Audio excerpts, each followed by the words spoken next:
चलो जी, once again good morning all of you. तो हम लोगों ने एविडेंस स्टार्ट किया था, इंडियन एविडेंस एक्ट, तमाम सबूतों, ये डायलॉग है इस चैप्टर के लिए, तमाम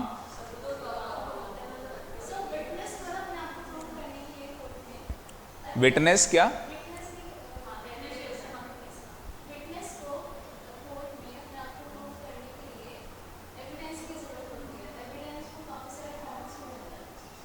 हाँ, विटनेस को क्यों जरूरत होती है? अरे ये बोलो, देखो एक होता है सिविल ऑफेंस, एक होता है क्रिमिनल। सिविल का मतलब आपकी प्रॉपर्टी ले ली किसी ने, तो उसमें जो आदमी कंप्लेन फाइल करता है वो होता है प्लेंटिफ, कि भाई मेरी प्रॉपर्टी किसी ने ले ली। और सामने वाला होता है डिफेंडेंट। सामने वाला कौन होता है? डिफेंडेंट। बात समझ में आ रही है? क्रिमिनल प्रोसीडिंग के अंदर क्या होता है? कंप्लेनेंट और एक्यूज्ड। मर्डर किया जी, अब जिसका मर्डर किया वो तो बेचारा मर गया, उसके माँ बाप, उसके ऊपर एक्यूज्ड मतलब आरोपी, उसको बोल रहे हैं ये क्या है? आरोपी है, इसने मर्डर किया है हमारे बच्चे का। विटनेस है हमारे पास। तो विटनेस जो होगा ना, सामने वाले का जो वकील होगा एक्यूज्ड का, जब तक वो कंसेंट नहीं देगा कि इसके एफिडेविट को हम अलाउड कर रहे हैं, जब तक उस विटनेस का जो भी वो बोलेगा एफिडेविट के थ्रू वो माना नहीं जाएगा। तो एफिडेविट को मैंने बताया था, इन जनरल हम लोग एविडेंस नहीं मानते, पर हम दो केसेस के अंदर मान सकते हैं। दो केसेस आपको बताए थे मैंने। एक ऑर्डर था सीपीसी के अंदर, ऑर्डर नंबर था 19, और दूसरा था कि अगर पार्टी कंसेंट दे दें तो एविडेंस मान लिया जाता है। और जनरली देखा जाता है कि पार्टीज कंसेंट दे देती हैं, अदरवाइज तो आप जज के सामने खड़े होंगे ना, आप विटनेस हो, चश्मदीद गवाह, तो आप जब जज के सामने खड़े होंगे और आप बोलोगे तो जज को ना पता लग ही जाता है कि ये सच बोल रहा है या झूठ बोल रहा है, क्योंकि जज आज का जज नहीं है, पहले से पता है उसको। हाँ, फिल्मों वाला नहीं है। Very good. तो बड़ा इंटरेस्टिंग चैप्टर है। हम लोगों ने कहाँ छोड़ा था इसे? एविडेंस हम लोग बात कर रहे थे। फैक्ट्स मैंने बता दिया था आपको, फैक्ट्स क्या होते हैं। उसके बाद कोर फैक्ट्स क्या होते हैं वो भी बता दिया था। रेलेवेंट फैक्ट, रेलेवेंट फैक्ट से हमें करना था। तो ये मेरी बुक है, देखो इस तरीके से पढ़ाई होती है। आप ही के इंस्टीट्यूट की बुक है, पर मैंने अपनी बुक में इस तरीके से मार्किंग कर रखी, एक एक पेज को मैंने ऐसे जला रखा है, लिख लिख के। जरूरी होता है, वो देखते ही याद आ जाता है कि बच्चे को क्या बताना है। आप भी पढ़ोगे आपको भी याद आ जाएगा। तो रेलेवेंट फैक्ट कहाँ लिखा, तो जहां जहां मैं कुछ लिख रहा हूं यहाँ पे, तो वहां वहां आप भी लोग लिखते चले जाना। तो रेलेवेंट फैक्ट कहाँ पे बताया गया? सेक्शन 3 के अंदर। रेलेवेंट फैक्ट क्या होता है? जो उस चीज से जुड़ा हुआ होता है। जैसे मर्डर हुआ, मर्डर जो मर्डर है जिस आदमी का हुआ है वो कोर फैक्ट है। अब उस मर्डर से क्या क्या चीजें जुड़ी हुई हैं? ये विटनेस है, इसने देखा था, वो मर्डर क्लब में हुआ, तो ये सब उसके रेलेवेंट फैक्ट है। आ गई जो कड़ियां जोड़ रहे हैं उस मर्डर होने के पीछे, क्या क्या कड़ियां हैं वो जोड़ी जा रही है। तो हमारे पास बोला गया कि जो रेलेवेंट फैक्ट्स हैं जिनको हम एविडेंस मानेंगे वो कहां पे दिए हुए हैं? वो दिए हुए हैं सेक्शन 6 से लेके 55 के अंदर। इन्हीं को एविडेंस माना जाता है, बस कानून इन्हीं को एविडेंस मानता है, इसके अलावा वो किसी और को एविडेंस नहीं मानता है।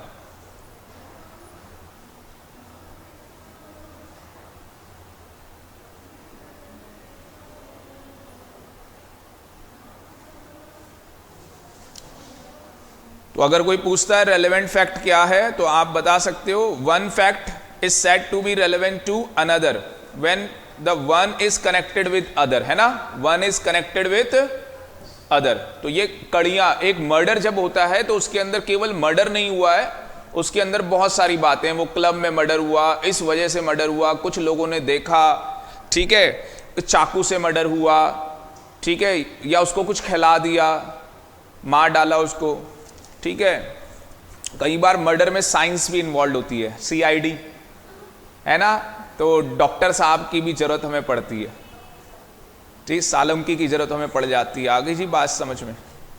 तो कहता है where in case direct evidence is not available, शायद ऐसा हो कई बार डायरेक्ट एविडेंस मिले ही ना, कई बार मतलब किसी को मार दिया रूम में और सबूत ही नहीं मिले, वाह क्या बात है, सबूत मिटा दिए, एक गाड़ी ने 5 लोगों को उड़ा दिया रास्ते पे, और फिर उसके बाद जो खून ऊन लगा हुआ था वो सब भाई गाड़ी साफ करवा दी पूरी, मिट गए सबूत।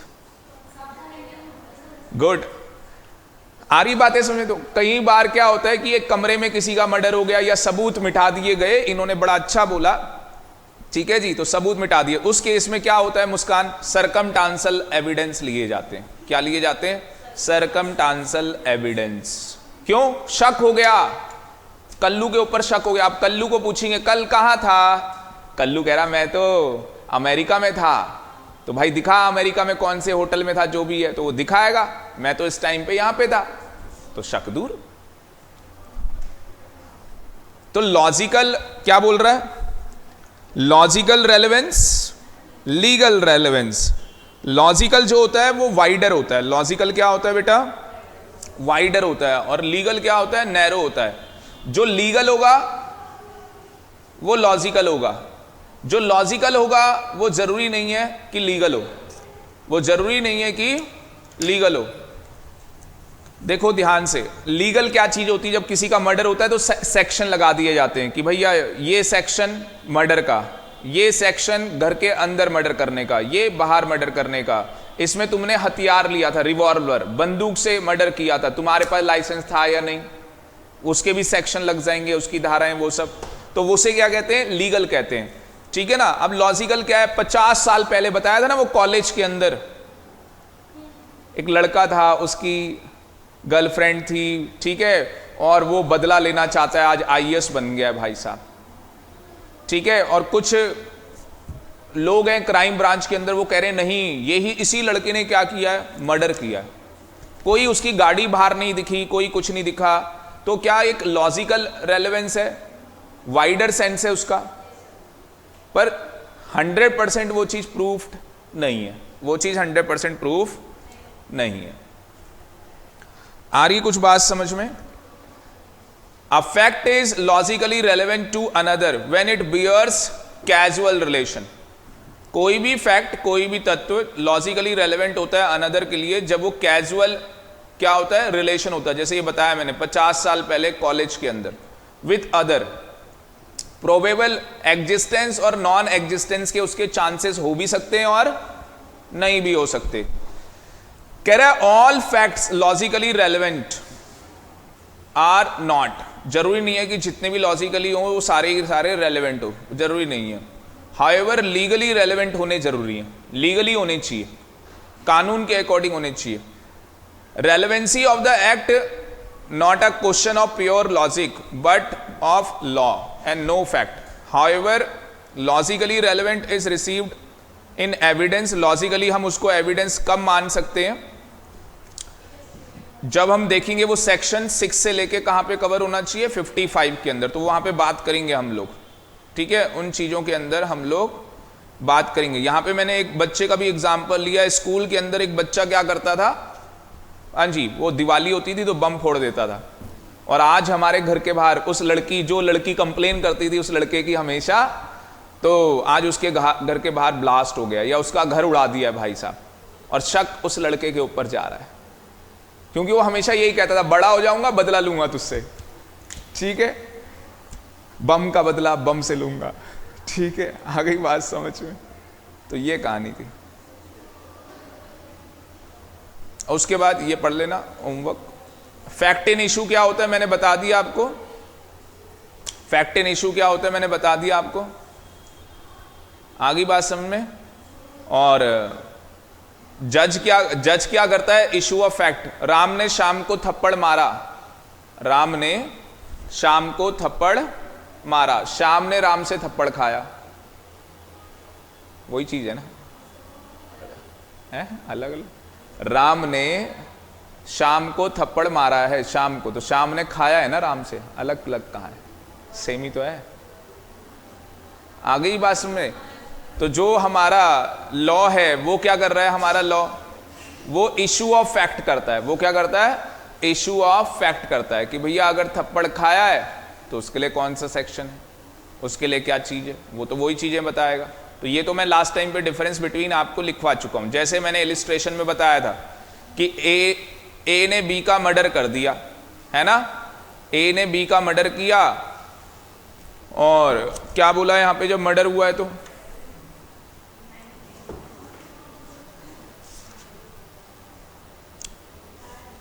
तो ये आपको पता ही है कि जब मर्डर होता है तो कितने साल की जेल है, 14 साल की जेल है। बाकी लॉ के ऊपर है, 14 से कम दे दी, 14 से ज़्यादा दे दी, या उम्र कैद भी दे दी, या फांसी।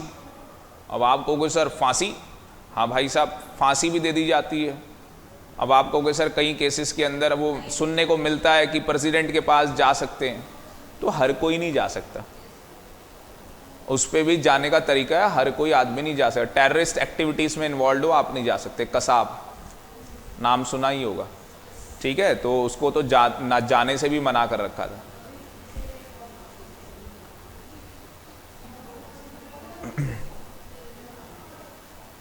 तो ये लास्ट टाइम हम लोग यहां तक कर चुके थे असली में। ये यहां से आना है, अब वो पढ़ने जा रहे हैं श्वेता जो सेक्शन 6 से लेके 55 के अंदर क्या है, कवर है। अब वो चीज बेटा पढ़ने जा रहे हैं जो सेक्शन 6 से लेके कहां कवर है, 55 के अंदर कवर है। अच्छा, ये सब पढ़ने से एक कंक्लूजन लिख लो, ये सब पढ़ने का एक कंक्लूजन है। कंक्लूजन क्या है, सबसे पहले लिखना कोई चीज लॉजिकली क्या होनी चाहिए, लॉजिकली रेलेवेंट फैक्ट होना चाहिए। फिर उसके बाद लीगली रेलेवेंट फैक्ट होना चाहिए, और लास्ट में वो फैक्ट क्या हो, एडमिसेबल हो, एडमिसेबल इन कोर्ट। लिख लो नालायकों, लिख लो। 3 चीजें। पहली चीज क्या है, लॉजिकली रेलेवेंट फैक्ट होना चाहिए। लॉजिकली क्या होना चाहिए, रेलेवेंट फैक्ट होना चाहिए। दूसरी चीज क्या है, लीगली रेलेवेंट फैक्ट होना चाहिए। तीसरी चीज है fact admissible in a court. वो चीज लॉजिकली रेलेवेंट है या नहीं है वो तो कौन डिसाइड करेगा, कोर्ट ही डिसाइड, मतलब जज साहब ही डिसाइड करेंगे कि वो जो लड़का है जिसने बम फोड़ा है, उस लड़की का घर उड़ा दिया, ठीक है, या उस लड़के ने अपना बदला लेने के लिए उस आदमी को मार डाला जो कॉलेज वाला लड़का था, तो वो कितना लॉजिकली रेलेवेंट फैक्ट है वो तो जज ही देखेंगे। लीगली वो हम कानून में देख लेंगे, और वो फैक्ट एडमिसेबल हो, कोर्ट एडमिट करे उस फैक्ट को कि भाई मुझे लेना है ये फैक्ट। तो वो ज्यादातर कहां पे होता है, लॉजिकली देखने में होता है कि भाई लेना है या नहीं लेना है, क्या करना है। अब सरकमस्टांसेस आ गए रेलेवेंट फैक्ट के। क्या क्या सरकमस्टांसेस देखो होते हैं। सबसे पहला होता है facts connected with the facts to be prove, कि भैया यही वो चाकू है जिससे क्या हुआ है, मर्डर हुआ है। फैक्ट्स कनेक्टेड है ना ये, कि ये वो चाकू है जिससे क्या हुआ है, मर्डर हुआ है। वो प्रूफ करेगा, वो फैक्ट प्रूफ करेगा कि सामने वाला बंदा आरोपी है। एडमिशन और कन्फेशन, क्या बोला बेटा, एडमिशन और कन्फेशन। पता है किसी को एडमिशन क्या होता है, ये बंदूक मेरी है जज साहब, ये बंदूक मेरी है, इसी बंदूक से, जज बता रहा है ना कि देखो इस बंदूक से खून हुआ है, तो उससे पूछा जा रहा है कि ये बंदूक तुम्हारी है, हाँ साहब ये बंदूक मेरी है, पर खून मैंने थोड़ी ना किया है। वो एडमिशन कर रहा है कि बंदूक मेरी है। कन्फेशन क्या है कि हाँ मैंने इस बंदूक से मर्डर किया है, तो लिख लेना एडमिशन में बंदूक मेरी है। ये देखो मेरी बुक में देखोगे तो मैंने आगे पढ़ाना है आपको आज की क्लास में, बड़ा इंटरेस्टिंग है ये चैप्टर, ही इंटरेस्टिंग है। तो ये देखो मैंने लिखा हुआ है एडमिशन का मतलब बंदूक मेरी है, और कन्फेशन का मतलब मर्डर मैंने किया है, इस बंदूक से मर्डर मैंने किया है। जो एडमिशन होता है वो वाइडर होता है, कन्फेशन क्या होता है, नैरो होता है। जो कन्फेशन होगा उसे एडमिशन मान लिया जाएगा। जो एडमिशन है वो कन्फेशन नहीं है। ऐसे साइड में सर्कल बना दिया करो। वो अपनी बुक में ढूंढ रहे हैं, लिख लो पहले जो है।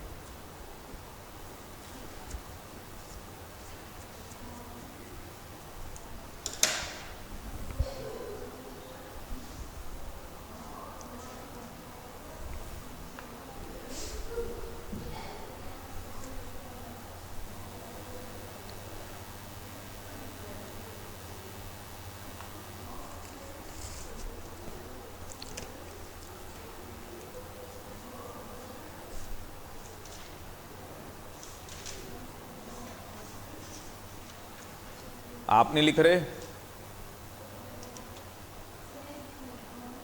लिख लो, बुक नहीं है तो क्या होगा, लिख लो ऐसे। अच्छा कोई नहीं, इनसे ले लेना, फिर आराम से कर लो, कोई दिक्कत थोड़ी ना। ठीक है।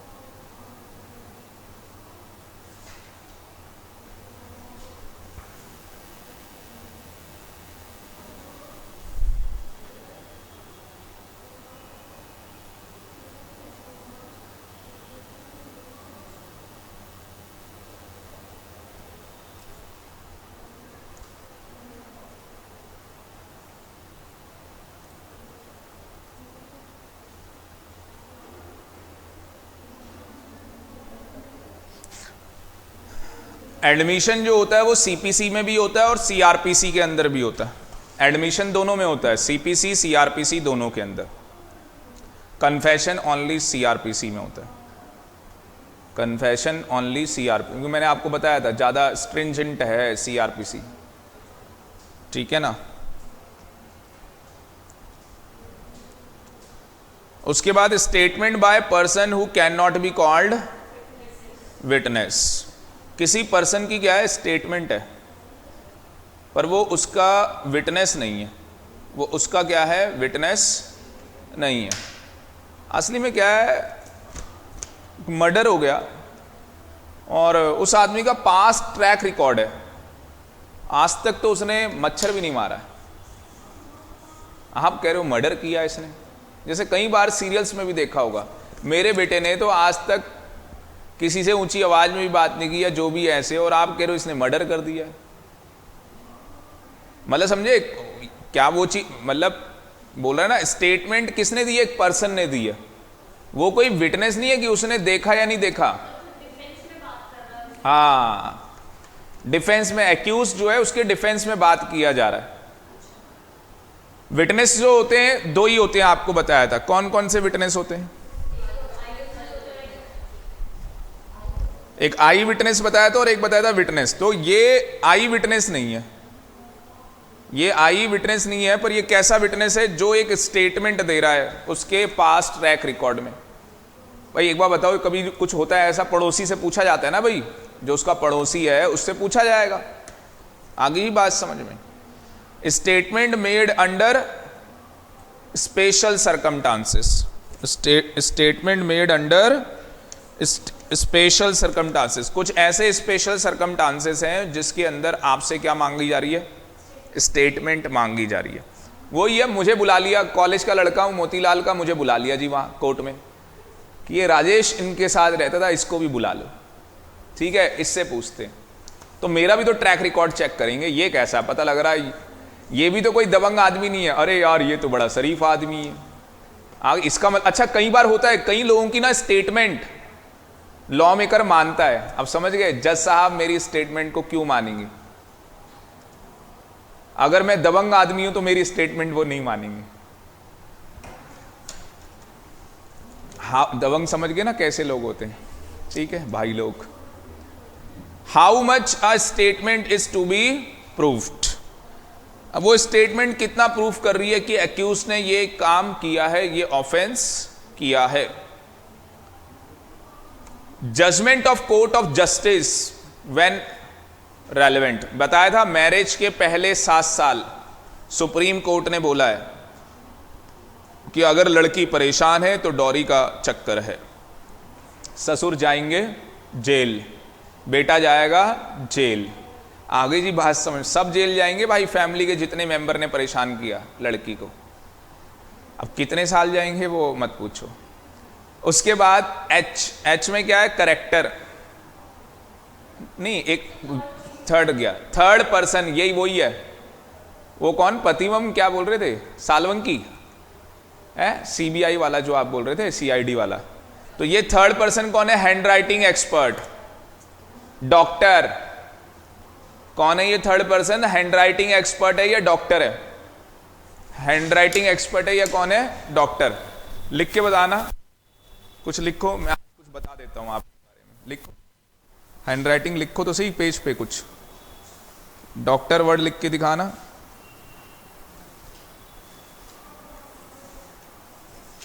आप लिखना डॉक्टर, आप लिखना गरिमा।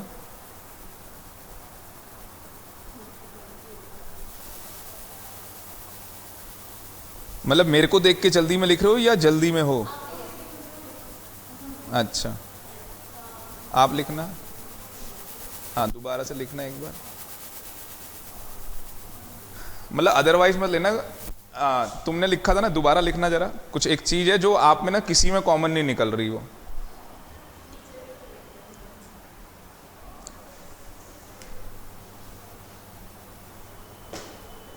ये ज्यादा स्मार्ट नहीं है ये, मतलब इनको बेवकूफ बनाया जा सकता है। और सच बता रहा हूं, जो मेहनती भी ज्यादा नहीं है, मतलब ऐसा नहीं है कि बहुत मेहनती है, मेहनती भी बहुत ज्यादा नहीं है ये। सच बताया नहीं बताया? और ये चीज ना आप सब में, असली में आप में, मतलब कोई बहुत ज्यादा, जैसे मतलब मेहनती की एक डेफिनेशन होती है, वो आप सब में नहीं हो इतने। और आपने कैसे लिखा था, भूल गया ना एक साथ। अरे ऐसे देख के नहीं पता लगता है वो, जब वो असली में क्या हुआ, हैंड राइटिंग। अब मान लो सुसाइड नोट लिखा हुआ है, भाई कॉपी करने वाले भी कई लोग होते हैं। कुछ बता दूं आपको भी, एक हैंड राइटिंग का ना प्रेशर भी होता है। मतलब कई लोग, जैसे मेरा देखोगे ना, तो मैं बड़ा चीर फाड़ की तरह लिखता हूं, आगे पास में दबा के चीजें ये। मतलब कि अब देखो, उन्होंने अभी सिंपल तरीके से लिखा, अगर आप ऐसा करते हो तो आपको ना लाइफ में आदत है, मतलब कि यार नहीं कुछ करना है। जो लोग ऐसे करके लिखते हैं कि मतलब जैसे दबा के लिखना, प्रेशर दे के लिखना, तो एक कुछ एनर्जी जाती है उनकी।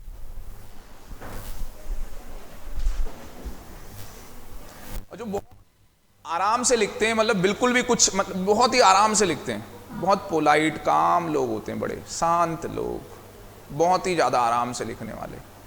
अब वो शांत कैसे हैं, कई लोग ऐसे, जैसे मतलब क्लास का बताएं तो चुपचाप बैठे हैं, सर ने जो पढ़ा दिए ठीक है, घर चले गए, एग्जाम आ गए, दे देंगे, कोई मतलब बच्चे से यहाँ बात कर ली, ठीक, बस सब आराम से चल रहा है। कई बड़े एग्रेसिव नेचर के होते हैं, वो कैसे होते हैं वो बताऊंगा जो है, ठीक है।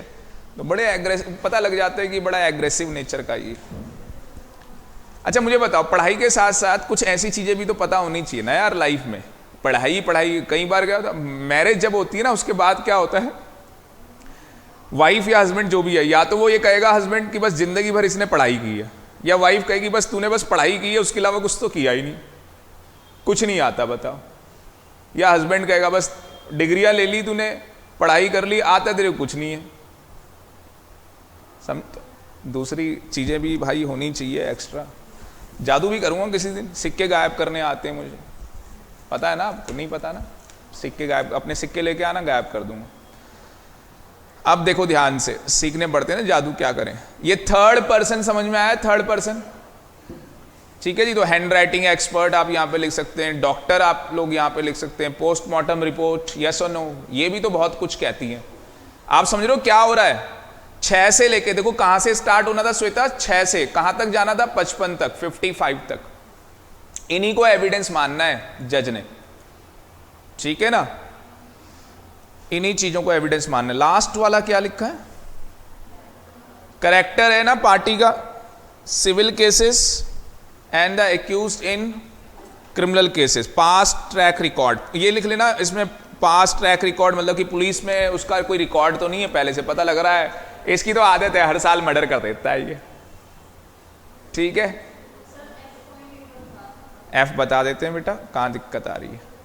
एफ है कि जो जजमेंट्स हैं लॉ मेकर की, कोर्ट में जो जज है जब वो जस्टिस देता है तो उसकी कुछ क्या है, जजमेंट्स हैं। जैसे जजमेंट्स क्या है कि अगर कोई फीमेल अपना केस लेके आती है कि भाई मेरे साथ ऐसा दुर्व्यवहार हो रहा है और अभी 7 साल नहीं हुए शादी के, तो जज डीम्ड मान लेगा, वो लड़की बोले या ना बोले वो मान लेगा कि जो इसके कौन है, इन-लॉस हैं, सास ससुर हैं, वो इसे परेशान कर रहे। तो ये क्या है, एक डीमिंग फिक्शन है। मतलब इसको प्रूफ नहीं करना पड़ेगा, समझे? कुछ कुछ चीजें होती ना आपको प्रूफ करना है जज को भी उसी के रेलेवेंस में।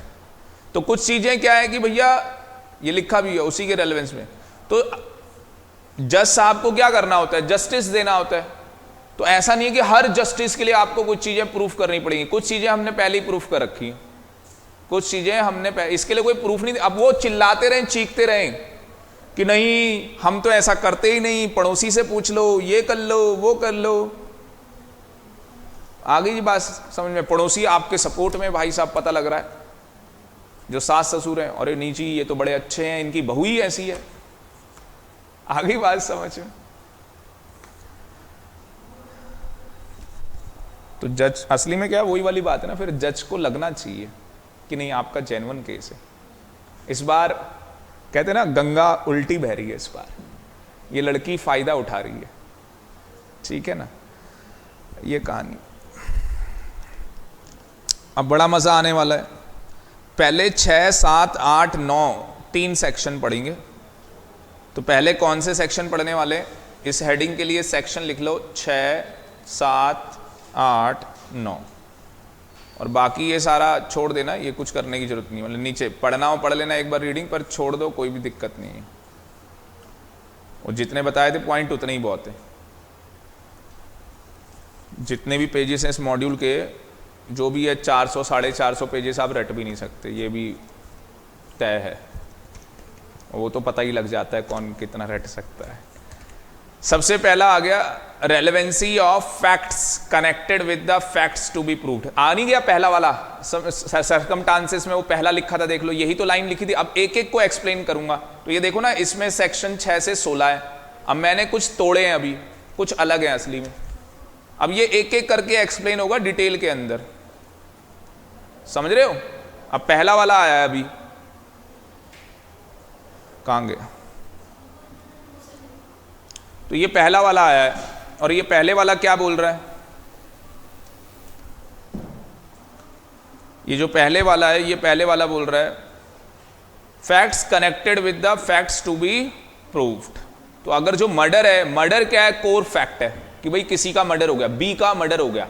अब वो तो कोर फैक्ट हो गया ना, उससे कनेक्टेड जो चीजें हैं, उससे कनेक्टेड जो चीजें हैं वो क्या है? रेलेवेंसी ऑफ फैक्ट कनेक्टेड है, जिसको अभी प्रूफ होना बाकी है। अगर आपकी सिम से किसी टेररिस्ट ने फोन किया, अगर आपकी सिम से क्या किया, किसी टेररिस्ट ने फोन किया, आपकी सिम का गलत उपयोग किया है, तो क्या आपके पास उस सिम की एफआईआर कॉपी है? जब आपका उस सिम गुम हो गया था, होनी चाहिए। एफआईआर लिखवाई या नहीं लिखवाई? आगे बात समझ में? और नहीं लिखवाई और मिसयूज हुआ उसका, तो आप कल फंस सकते हो। जवाब देना पड़ेगा ना आपको, सिम आपकी है ना, ठीक है। रेस्ट क्या लिखा है? रेस्ट गेस्टेड क्या मतलब होता है इसका? इसका मतलब लिखो, इसका मतलब क्या होता है?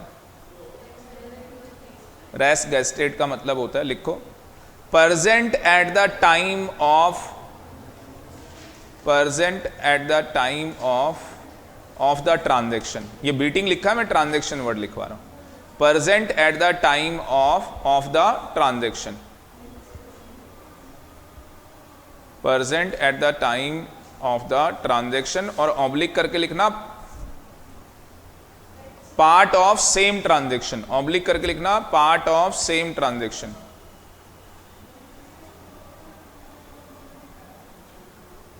पार्ट ऑफ क्या बोला? Same transaction. देखो क्या है, सबसे पहले ऊपर का पैरा मत पढ़ना, सबसे पहले क्या करना, इसका एग्जाम्पल पढ़ना, जो पहला ही एग्जाम्पल लिखा हुआ है, तो आपको समझ में आ जाएगा। श्वेता पढ़ो, पहला एग्जाम्पल क्या लिखा है?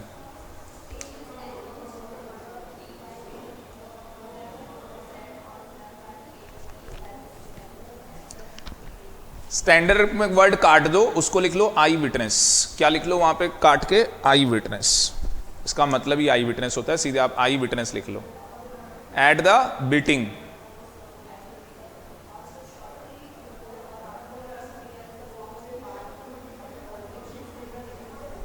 तो देखो ये यहां पे क्या कह रहा है, ए ने बी का क्या किया है? मर्डर किया है, और ये मर्डर होते हुए आई विटनेस ने देखा है। ए ने जब बी का मर्डर किया, ए ने जब क्या किया बेटा? बी का मर्डर किया है, तो ये होते हुए क्या है? उस आई विटनेस ने देखा है, उस आई विटनेस ने इस चीज को देखा है।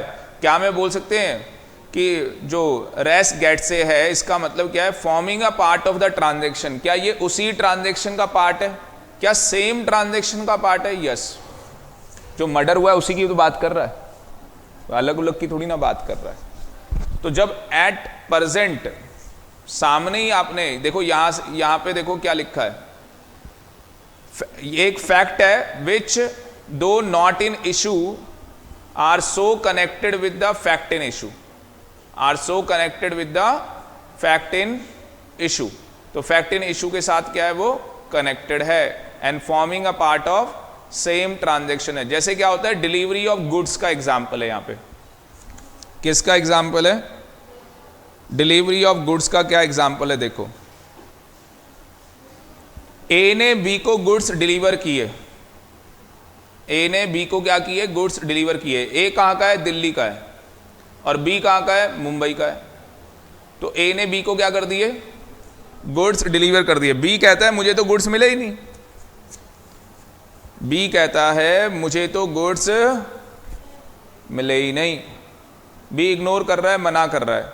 तो ए के पास क्या है भाई साहब? रेलवे रिसीप्ट है, सबूत है उसका। भैया देखो मेरे पास तो सबूत है इसका, इसी यही जो ट्रांजैक्शन है डिलीवरी ऑफ गुड्स की, जिसके लिए मना कर रहा है, मेरे पास रेलवे रिसीप्ट है, मैं आपको दिखा सकता हूं। फिर यहां से लिखेंगे rule of admission of evidence relating to what is commonly known as res gestae commonly known as मतलब कि भैया वो रेलवे रिसिप्ट मानी जाएगी, नहीं मानी जाएगी? एविडेंस मानी जाएगी। और क्या वो एक्ट डिक्लेरे मतलब वो चीज प्रूफ कर रही है, नहीं कर रही उन चीजों को? उस वो जो इशू है उसके अंदर उन चीजों को वो प्रूफ कर रही है।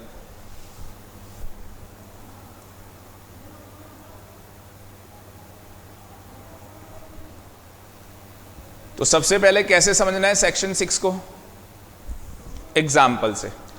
डायरेक्टली क्या पढ़ना है आपको? एग्जाम्पल पढ़ना है। पहला एग्जाम्पल पढ़ा, समझ में आ गया। दूसरा एग्जाम्पल,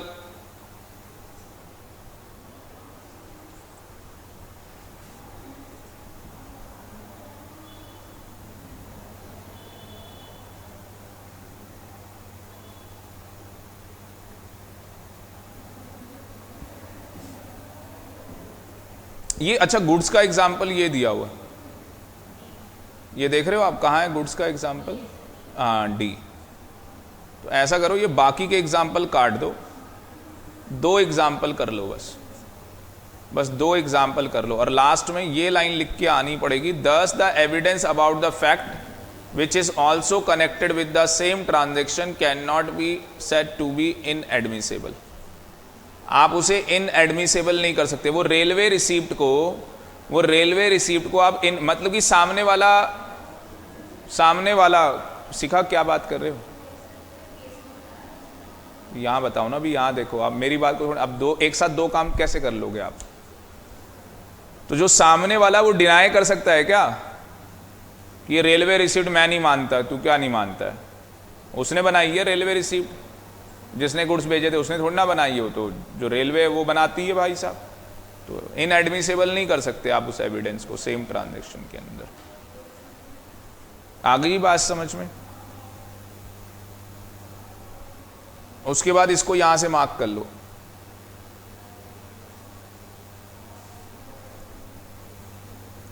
ये पैरा पढ़ लेना उसके बाद।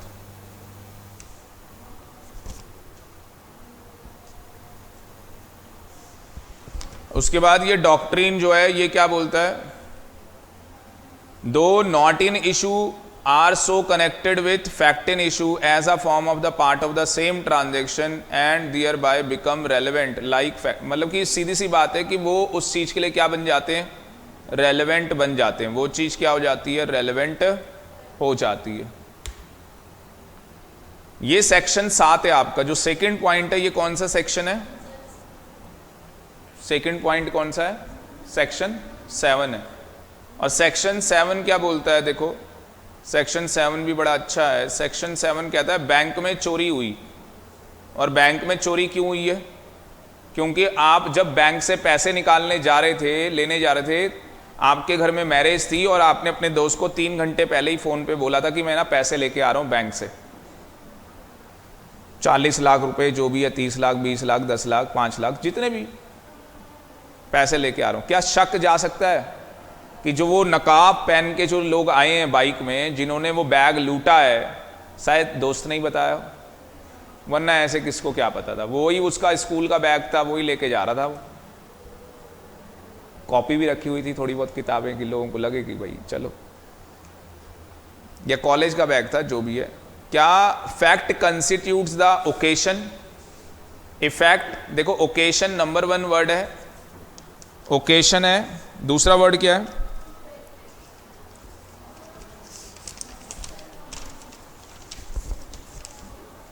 हाँ जी, दूसरा वर्ड क्या है, इफेक्ट है, अपॉर्चुनिटी है, स्टेट ऑफ थिंग्स है। स्टेट ऑफ थिंग्स समझते हो ना, कि ऐसा उसके दिमाग में आया। फिर स्टेट ऑफ थिंग्स का मतलब है ऐसा उसके दिमाग में आया, चोर करने वाले के दिमाग में आया कि भैया अब तो मैं चोरी कर सकता हूं, मतलब मुझे पता लग गया है। तो क्या जो ऑकरेंस हुआ है, जो ये घटना घटी है चोरी की, fact is to be proved whether it is a fact or another relevant fact. ये भी एक फैक्ट है या नहीं है, या एक अनदर रेलेवेंट फैक्ट है। ये देखो नीचे एग्जाम्पल भी दिया हुआ है, नीचे अगर आप देखोगे तो एग्जाम्पल भी यही दिया हुआ है। आ रही बात समझ में, ठीक है जी। ऐसी क्या हुआ है, एक आदमी मर्डर हो गया है बी का। अब मान लो कि मर्डर होने से पहले आपने बोल दिया था, मर्डर होने से पहले किसी के सामने आपने बोल दिया था उसका मर्डर कर डालूंगा। कल परसों लड़ाई हुई थी असली में, और आपने उस टाइम पे बोला था, उसने सुना था कि आपने बोला था इसका मर्डर कर डालूंगा, और 2 दिन बाद वो आदमी मर गया। शक आपके ऊपर जा सकता है। सीधे वही कहानी हो रही है ना। आपको बताया कि मर्डर होना कोर फैक्ट होता है। अब हम लोग किसको जोड़े, वो कड़ियां जोड़ रहे हैं, उन चीजों को जोड़ते चले जा रहे हैं भाई साहब। तो वो कैसे कैसे जोड़ी जाती है लॉ के अंदर बताया गया। तो यहां पे जज के सामने अगर कोई ऐसी चीज है तो भाई वो बंदा आके बता सकता है ना कि सर मेरे सामने 2 दिन पहले लड़ाई हुई थी, ये बोल रहा था डैश डैश डैश, ठीक है, और बीच में एक डैश बोला था कि मर्डर कर दूंगा।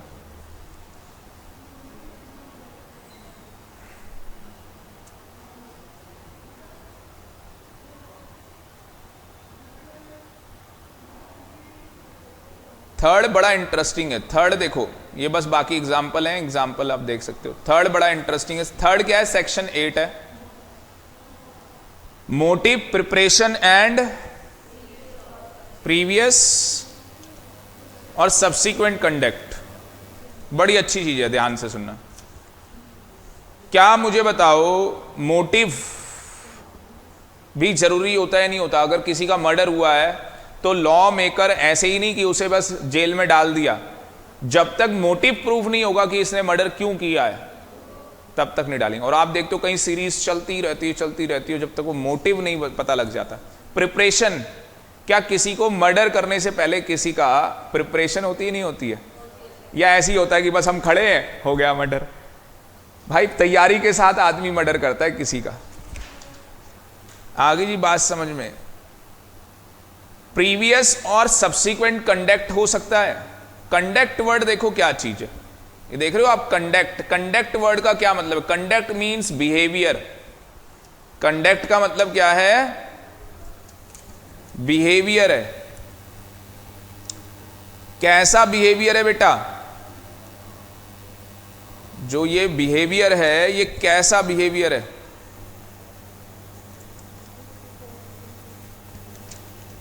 ये बिहेवियर एग्जिस्टेंस में होना चाहिए। जो कंडक्ट होता है हम ये कहते हैं वो एग्जिस्टेंस में होना चाहिए, मतलब कि वो बिहेवियर एग्जिस्टेंस में होना चाहिए। एग्जिस्टेंस में होना चाहिए मतलब यहां पे देखो ध्यान से क्या कहानी है। इसका एक एग्जाम्पल है कि एक आदमी है संजय दत्त और उसके पास क्या मिली है, AK-47। तो ये मैंने नीचे लिखा हुआ है टाडा पोटा। ये टाडा आप सर्च कर लेना, पोटा आप सर्च कर लेना, कानून है टेररिस्ट एक्टिविटीज के लिए।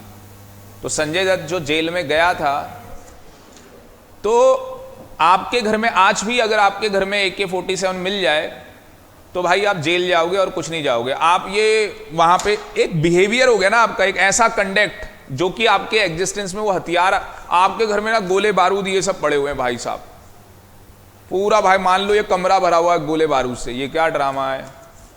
और तुम क्या बोलते, कोई क्रैकर्स नहीं बनाते, पटाखे उटाखे तुम कुछ बनाते नहीं हो। दुनिया सोसाइटी को क्या दिखता है, ये आम आदमी है। और भाई साहब घर के अंदर ये चीजें, क्या कह रहे थे।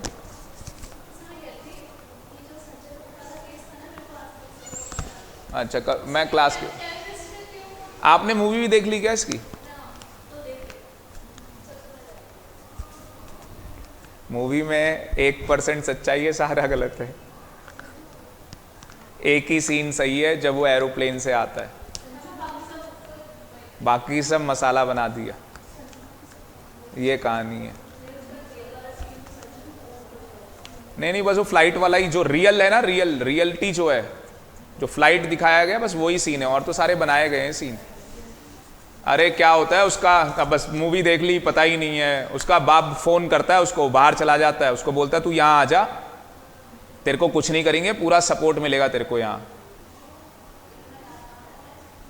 तो भाई हमें जो है ना केस का पूरा पता है, बाकी मैं कोई जज नहीं हूं, तो मैं किसी के ऊपर, इधर सुनो, मैं किसी के ऊपर आरोप नहीं लगा सकता कि वो उसने ऐसी एक्टिविटी की या नहीं की, उसके लिए मैं नहीं लगा सकता।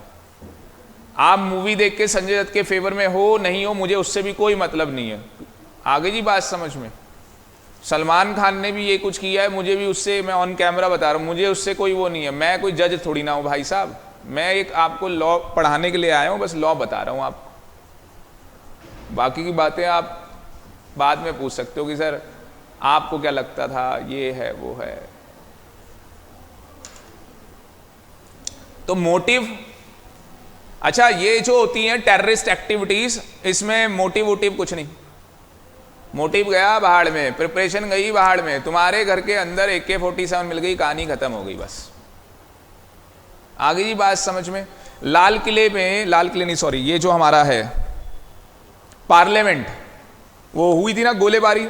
अब तुमने वहां 2 फौजियों को उड़ा दिया गोली मार के, टेररिस्ट है तू, वो तूने फौजियों को उड़ा दिया भाई साहब, तो तुम क्या, ये ड्रामा है क्या कोई। सर मैं टेररिस्ट से बच रहा था, मैंने उनको उड़ा दिया, ये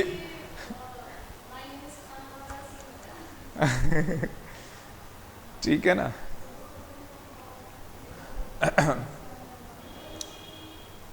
तो जब भी पहले क्या होता है, motive means emotion. Motive means क्या है, इमोशंस होते हैं हमारे अंदर ज्यादा भरे, हिंदुस्तानियों में ज्यादा होते हैं इमोशंस, ठीक है ना। तो इमोशन के चक्कर में भी बहुत कुछ कर जाते हैं। आगे जी बात समझ में।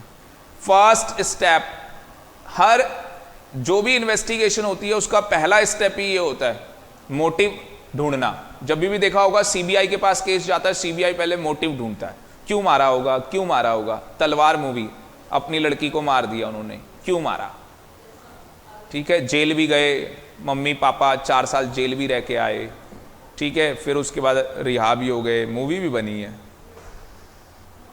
ठीक है जी। तो वही बातें लिखी हैं, एक एक वर्ड में पढ़ नहीं रहा। एग्जाम्पल आप ये घर से पढ़ सकते हो, एक ही एग्जाम्पल पढ़ लो बहुत है, सारे एग्जाम्पल पढ़ने की कोई जरूरत नहीं। सेक्शन 9 क्या है भाई, facts necessary to be explain or introduce relevant fact. अब जो भी फैक्ट है वो क्या होना चाहिए, एक्सप्लेन होना चाहिए, कोर्ट के अंदर इंट्रोड्यूस होना चाहिए। इसमें बेस्ट एग्जाम्पल है दृश्यम मूवी का। आगे जी बात समझ में।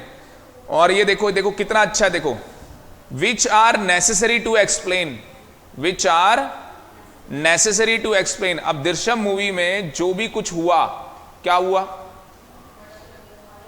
मर्डर कर दिया था उस लड़के का, ठीक है ना, तो वो it is necessary to explain और to introduce the fact in issue और रेलेवेंट फैक्ट, उससे जुड़े हुए सारे सबूत वो लेके आने पड़ेंगे, इकट्ठा करने पड़ेंगे।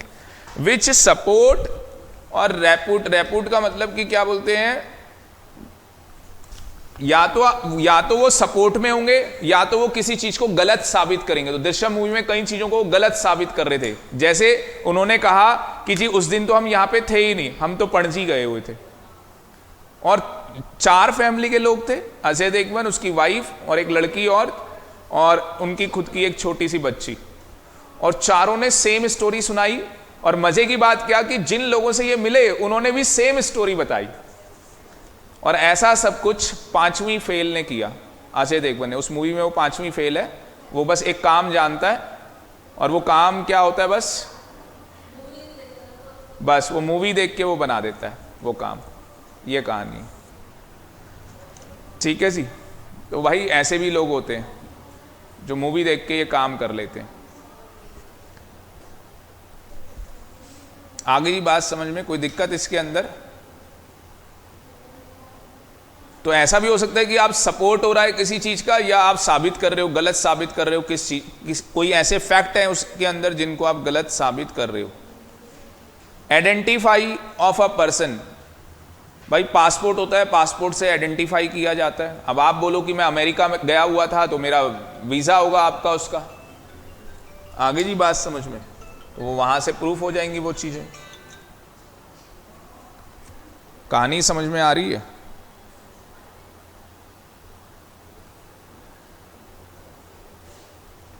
साइलेंट कर दें इसको।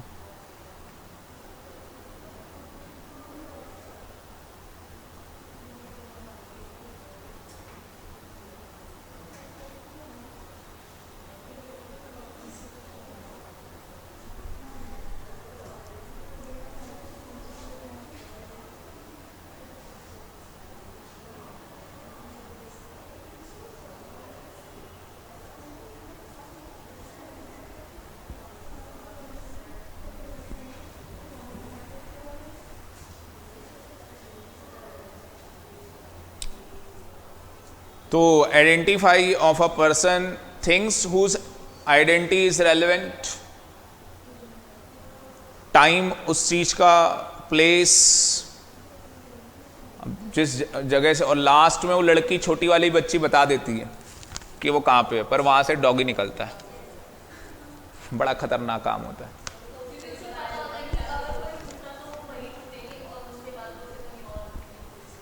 और फ्लैशबैक क्या होता है मूवी में कि वो जो जेल होती है उसी के अंदर होती है, जो कि पता नहीं लगा।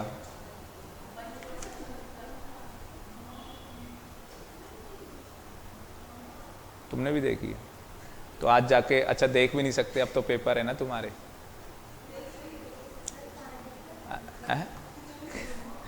जून तो आ ही गया, बस मूवी देखने का टाइम नहीं ना असली में, बस तुम ऐसे काम चला लो, ठीक है।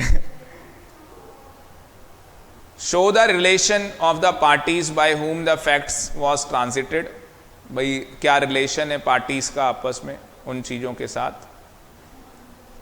क्या मैं बोल सकता हूं सेक्शन 9 जो है वो सपोर्टिव फैक्ट्स की बात कर रहा है वो सब। अब वो चीजें सब क्या है, उसके सपोर्टिव फैक्ट्स की वो बातें कर रहा है।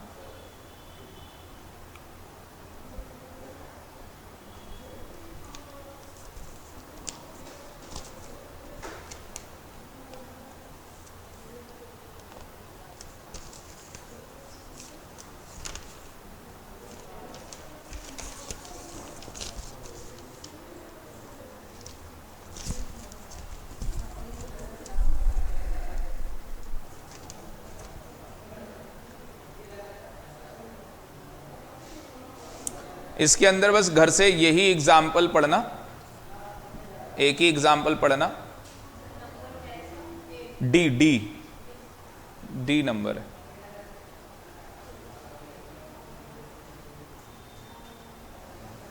ए ने सू कर दिया बी को for introducing C to break the contract of service.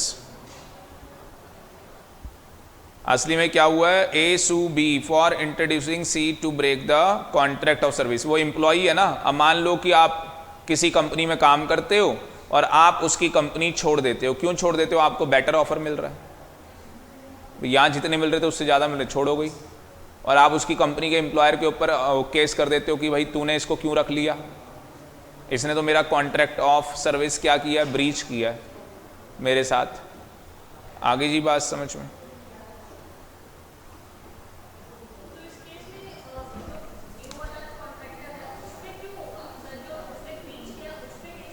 नहीं, वो उसने रखा है ना, उसकी वजह से ब्रीच हुआ है कि उस बंदे ने उसको क्या किया है, रखा है। वो रखता ही नहीं तो कहानी नहीं खत्म होती, तो उसने रखा है उसको। This statement is relevant fact as the explanatory of C conduct. C का कंडक्ट मतलब सी का बिहेवियर, कंडक्ट मीन्स बिहेवियर। उसका बिहेवियर क्या है सी का, कि उसने बी के पास जाके ज्वाइन कर लिया है। तो भाई साहब अब जो भी रेलेवेंट फैक्ट है बी बताएगा अपना और सी कुछ बोलेगा, ठीक है जी। अब ये जो कराने जा रहा हूं ये एग्जाम में आता है, वेरी वेरी इंपॉर्टेंट एग्जाम के लिए। और क्या चीज है, statement about the facts to be proved. Statement about the facts to be proved, ये क्या चीज है, कही सुनी बातें, बातों को एविडेंस नहीं माना जाता। हियर से, हियर से का मतलब क्या होता है, हियर से रूल का मतलब क्या होता है, कही सुनी बातों को एविडेंस नहीं माना जाता। हियर से का मतलब होता है कही सुनी बातों को। कई बार लोग बातें बनाते हैं, मान लो कुछ किसी लड़के ने कुछ गलत किया, या मान लो कोई गर्ल है, ठीक है ना, उसने कुछ गलत किया किसी के साथ, तो लोग कई बार बातें बना देते हैं। या उसके साथ कुछ गलत हुआ तो बात जो होती है ना वो तो खत्म हो जाती है, बात और कुछ बन जाती है। जैसे क्या हुआ कि दो कॉलेज हैं, आपस में लड़ाई हो गई। और लड़ाई क्यों हुई, क्योंकि इंडिया और पाकिस्तान का मैच था और पाकिस्तान जीत गया। और जो वो कॉलेज था तो उन कॉलेज के बच्चों ने क्या है, पटाखे फोड़े, सेलिब्रेट किया। और इसकी वजह से एक जो लड़का था जो इंडिया का सपोर्टर था, तो वो भड़क गया कि भैया ये क्या ड्रामा है, और रात को 12 बजे तुम खुशियां सेलिब्रेट कर रहे हो, हम हार गए। और आपस में क्या हो गई, लड़ाई हो गई। और लड़ाई इतनी बड़ी हो गई कि पूरा कॉलेज इन्वॉल्व हो गया उसके अंदर। तो एक बहुत बड़ी बात हो जाती है जब पूरा कॉलेज इन्वॉल्व हो जाए। और बाद में उसको कहाँ लेके जाया जाता है कि असली में ये क्या है, हिंदू मुस्लिम का झगड़ा है। तो आप समझ गए बात क्या है। मीडिया फिर बाद में उसे क्या निकाल के लेके आ रही है, ये चीज है, वो कहीं और ही चली गई बात है। इसलिए कानून कही सुनी बातों को, कि मुझे ऐसा ओपिनियन सबूत नहीं होता कभी। आप कोई ओपिनियन दो, नहीं सर मुझे तो ऐसा, आप मतलब किसी के लिए गलत ओपिनियन दे दो और आप सोच रहे हो कि जज मान लेगा, नहीं मानेगा। ओपिनियन देने से क्या होगा, ओपिनियन एविडेंस नहीं माने जाते। पर कई ऐसे लोग हैं जिनके ओपिनियन एविडेंस माने जाते हैं। जब आदमी बेड पे मरने वाला है तो मैजिस्ट्रेट को बुलाया जाता है और उसके सामने बोलता है कि सर मुझे पता है किसने मर्डर किया है, क्या है क्या है, तो माना जाता है, उसको माना जाता है। हमारी मतलब जो प्रथा है कि मरते हुए आदमी झूठ नहीं बोलेगा, कि मर ही रहा है भाई साहब, जा ही रहा है ऊपर, या वो कुछ नोट लिख के चला जाए, सच ही माना जाएगा। अच्छा, हमारा कानून भी ऐसा है कि पुलिस वालों के सामने, आपने हिंदी मूवी में देखा होगा, हीरो को मारते रहते हैं और बोलते हैं बोल दे तू उससे प्यार नहीं करता, ऐसे काम करते हो। और अभी आप कहाँ लिखा हुआ है कि ये नहीं माना जाता। हमें इसका सेक्शन बताना पड़ेगा लीगली। तो सेक्शन 21, 24 मेरे को भी एग्जैक्टली याद नहीं है सेक्शन कौन सा है, मतलब ये कानून में लिखा है। अगर आप बोल रहे हो तो वो चीज लिखी है, तब नहीं मानी जाती। ऐसा नहीं है कि हमने बोल दिया और नहीं मान रहे। तो पुलिस वालों के सामने जो हम देखते हैं हिंदी मूवी में, पीटा उसको बहुत बुरी तरीके से और उससे बुलवा लिया, हाँ या ना जो भी है, जज के सामने वो एविडेंस ही नहीं है।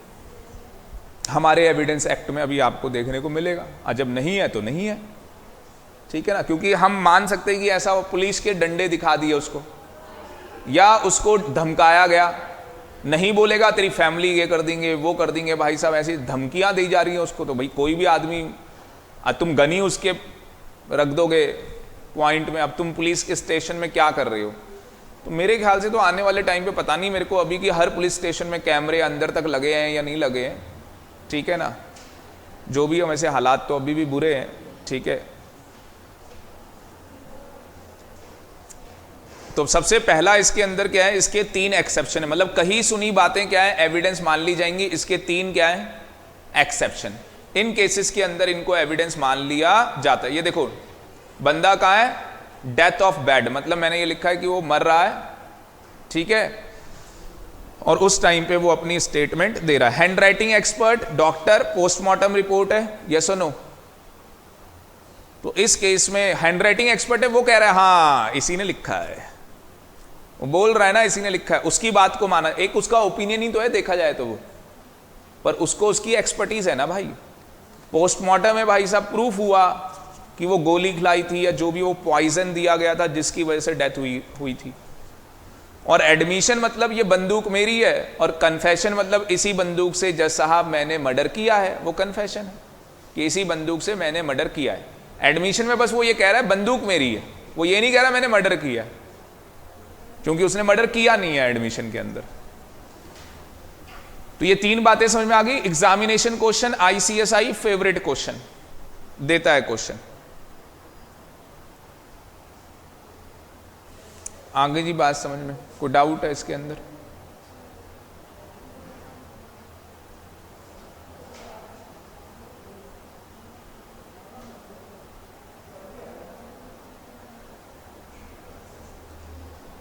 एडमिशन एंड कन्फेशन, सबसे पहले इसमें आते हैं एडमिशन। अच्छा, डिफरेंस बिटवीन भी एग्जाम में 5 नंबर का क्वेश्चन आ चुका है, एडमिशन और कन्फेशन, मतलब इंपॉर्टेंट चीज है बहुत। एडमिशन ओरल भी होता है और डॉक्यूमेंट्री एविडेंस भी होते हैं और इलेक्ट्रॉनिकली भी एडमिशन होते हैं। आप एग्जाम में लिख के आ सकते हो एडमिशन क्या है, डॉक्यूमेंट्री, ओरल, इलेक्ट्रॉनिक, तीनों टाइप के क्या होते हैं एविडेंस होते हैं। और ये कहां पे कवर है, सेक्शन 17 के अंदर कवर है ये। पहला तो सेक्शन 17 लिख के आ जाओ। पहला तो जैसे क्या होता है कि आप सेक्शन ही लिख के आ गए कि भाई ये सेक्शन, हाँ जो मैं बोल रहा था आपको 24 में है, देखो मैंने ऐसी तुक्का मारा था कि 21 या 24 में होगा। पुलिस वाले जो है, पुलिस वालों के सामने जो स्टेटमेंट दी जाती है और उसे सबूत नहीं माना जाता। आज के बाद कोई पूछे तो क्या बोलोगे, ये देखो सेक्शन 24 कन्फेशन के अंदर आएगा। कन्फेशन ही तो कर रहा होता है वो बंदा, ये लिखा है ना पुलिस के सामने लिखा है। बाकी मैं पढ़ के अभी बताऊंगा आपको, बड़ा इंटरेस्टिंग चैप्टर है।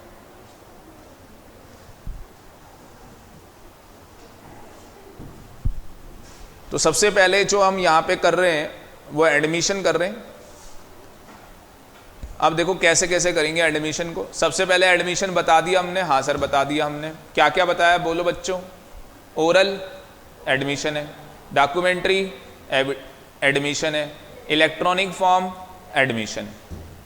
कोई भी fact in issue, any fact in issue हो या रेलेवेंट फैक्ट हो, ठीक है, तो ये एडमिशन है। उसके बाद देखो ये लिख के आना है, क्या लाइन लिख के आनी है, whether a statement amount to be an admission और not depends upon the question whether it is made by any person, persons and issue and relevant fact in the case। नहीं, कहाँ गया, persons and any circumstances described in section 18 to 20। तो असली में वो कहाँ पे डिस्क्राइब होनी चाहिए चीजें, एडमिशन 18 से, कौन से सेक्शन है 18 से 20, 18 से 20 के अंदर होना चाहिए। देखो एक कुछ बताते हैं आपको, इसमें एग्जाम्पल हॉर्स का नहीं दिया है, आप एग्जाम्पल लिख सकते हो।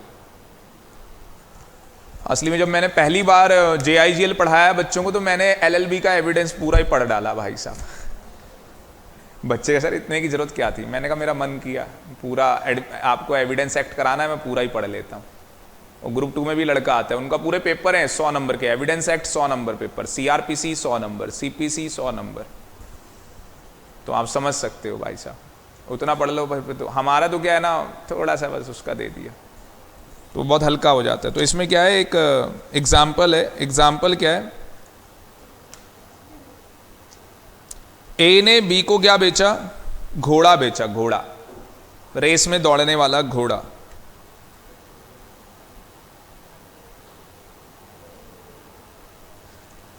तो ए ने क्या किया है, बी को घोड़ा बेचा है,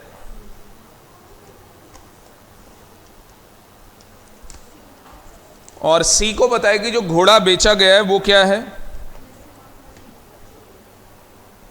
इसकी टांग टूटी थी, ठीक है ना, कुछ टाइम पहले, फिर उसकी रिपेयरिंग हुई, मरम्मत हुई, जो भी है, और फिर अब दोबारा ये घोड़ा दौड़ने लग गया है और बेच दिया भाई साहब अच्छी खासी अमाउंट पे, अच्छे खासे पैसे पे बी को बेच दिया।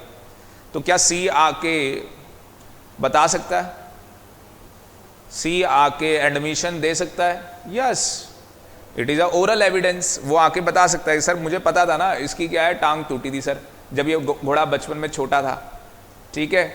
और जो बात क्या है, ए ने बी को नहीं बताई और अच्छे खासे पैसे ले रखे। बी को कब बाद में पता लगी, जब उसने उस घोड़े के ऊपर पैसे लगवाए, ठीक है, रेस में, तो बाद में पता लगा भाई साहब, तो वो मांग सकता है भाई साहब डैमेज अपना।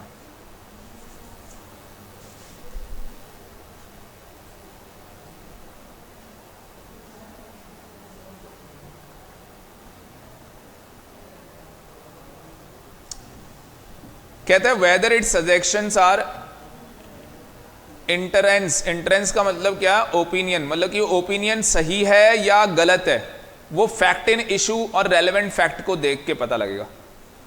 वो फैक्ट इन इशू और रेलेवेंट फैक्ट को देख के पता लगेगा। जरूरी नहीं है ना कि हर कोई आदमी सही बोल रहा हो कि बंदूक मेरी है या एक घोड़े को ऐसा हुआ था।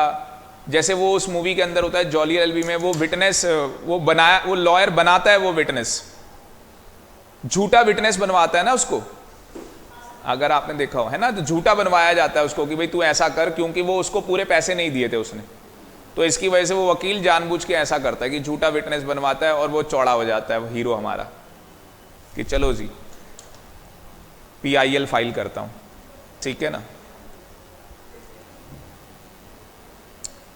उसके बाद ये चीज काट दो, इसको कुछ लिखने की जरूरत नहीं है। एडमिशन में बी मेड बाय पार्टी, जो पार्टी है वो बोल सकती, वो एडमिशन कर सकती है, एजेंट एडमिशन कर सकता है, प्रिसीडर इन इंटरेस्ट, जिनका पार्टी में इंटरेस्ट है, जैसे फादर है, मदर है, माइनर है ना मान लो, तो फादर है मदर है, तो वो भी एडमिशन कर सकते हैं किसी चीज को लेके।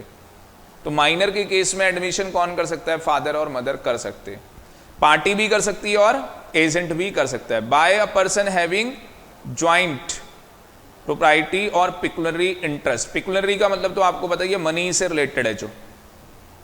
अब दो लोगों ने मिलके क्या है, किसी का मर्डर किया है, दो लोगों ने मिलके किसी का मर्डर किया। अब एक आदमी कह रहा है हाँ सर मैंने, जज साहब मैंने ना पीछे से पकड़ा हुआ था, चाकू इसने अंदर पेट में डाला है। आपको पता है ये बड़ी खतरनाक चीज है। अब जब ज्वाइंट दो लोगों ने मिलकर मर्डर, एक आदमी ने कन्फेशन कर दिया ना, अब क्या होगा, जज अगर साहब मान लेते हैं उसकी बात को, तो अब सारी पिक्चर कहां घूमने वाली है कि भैया एक पॉइंट तो क्लियर हो गया। अब बस सारी पिक्चर यहां घूमने वाली है कि जिस बंदे ने ये बताया है वो सच है, तो उसके एविडेंस कलेक्ट करने, बस अब वो चीजें जोड़नी है कि भाई जब तेरे सामने मर्डर हुआ तो तेरे को सब कुछ पता होगा, प्रिपरेशन हुई होगी, क्या मोटिव था, सब बता। अब उन चीजों को प्रूव कर दिया जाएगा, वो चीजें प्रूफ हो गई, ज्वाइंट मर्डर मान लिया जाएगा। अच्छा सर 14 साल जेल होती है क्या? अब 7 साल तो होगी? नहीं, 14 एक को, दूसरे को 14। एक बार बच्चे ने क्लास में ये क्वेश्चन पूछ लिया था सर दोनों ने, मैं ये क्या क्वेश्चन होता है भाई? नहीं सर दो ने किया ना सर, ये क्या है ऐसे तो तुम 14 बंदे इकट्ठा कर लो, है ना। कल्पेबल होमिसाइल बोलते हैं इसको, जब एक संगठन किसी का मर्डर करता है, कल्पेबल होमिसाइल, उसके लिए इंडिया में अभी तक पनिशमेंट नहीं है। और हरियाणा में, राजस्थान में बोलते हैं कि ऐसा देखने को मिलता है कि गांव के कुछ लोग अगर कोई लड़का लड़की कुछ कर दें, तो गांव के कुछ लोग क्या है, कई बार मर्डर कर देते हैं भाई साहब, लड़के का मर्डर कर दिया या जो भी ऐसा कुछ कर दिया, सब लोगों ने मिलके। बताओ, अब देखो लोग, तो यही कहानी होती। ठीक है जी। सेक्शन 18, सेक्शन 18 भाई साहब। और सेक्शन 20 क्या है? रेफरेंस है। रेफरेंस क्या है? डॉक्टर है, डॉक्टर उस घोड़े का क्या करता था? इलाज करता था। तो डॉक्टर को तो सब कुछ पता ही है, ठीक है जी, क्योंकि डॉक्टर ने उस घोड़े की पट्टी उट्टी की होगी, पता है डॉक्टर को। तो डॉक्टर को बुलाया जा सकता है, डॉक्टर से पूछा जाए, डॉक्टर कहे हाँ जी, admission is the best evidence against the party making the same.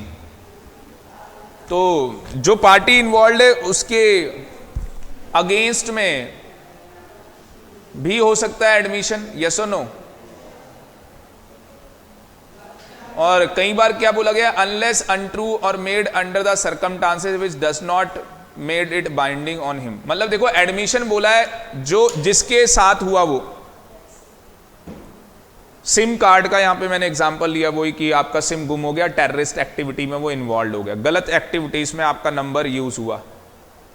तो भाई साहब आप खुद आके बता रहे हो, क्या बता रहे हो? सर सिम नंबर तो मतलब सिम कार्ड मेरा गुम हुआ था, कबूल कर रहा हूं मेरा ही नंबर है, पर मैं इन एक्टिविटीज में इन्वॉल्व नहीं हूं। प्रूफ होगा, जज आपकी बात को मान लेगा, ठीक है ना। नहीं प्रूफ हो पाया तो नहीं माना जाएगा, पर जज तो सबसे पहले यही कहेगा भाई एफआईआर की कॉपी है। आप कहोगे नहीं तो फिर और दिक्कतें बढ़ जाएंगी। तो इसलिए ये चीजें मतलब कई बार। दूसरा, कई बार एडमिशन हम इसलिए करते हैं, कई बार हम एडमिशन इसलिए करते हैं कि हमारा जो फैमिली मेंबर है वो किडनैप किया हुआ है, उसकी वजह से हमने एडमिशन किया है। जरूरी थोड़ा ना जज मान ले। तो जो आप एडमिशन कर रहे हो, कई बार जज मानता है उसको, कई बार जज नहीं मानता। देखो लिखा ना, unless it is untrue. Untrue मतलब ऐसे सरकमस्टांसेस पैदा हो गए कि वो चीज क्या लग रही है? अनट्रू लग रही है, कि यार ये नहीं, सच नहीं बोल रहा है ये बंदा, झूठ बोल रहा है ये। आ गई जी बात समझ में? और ऐसा इसलिए उसको धमकी दी गई है, तूने सही मतलब ये नहीं बोला तो तेरी फैमिली उड़ा देंगे, या तेरा फैमिली का कोई बंदा किडनैप करके रखा हुआ है उन्होंने।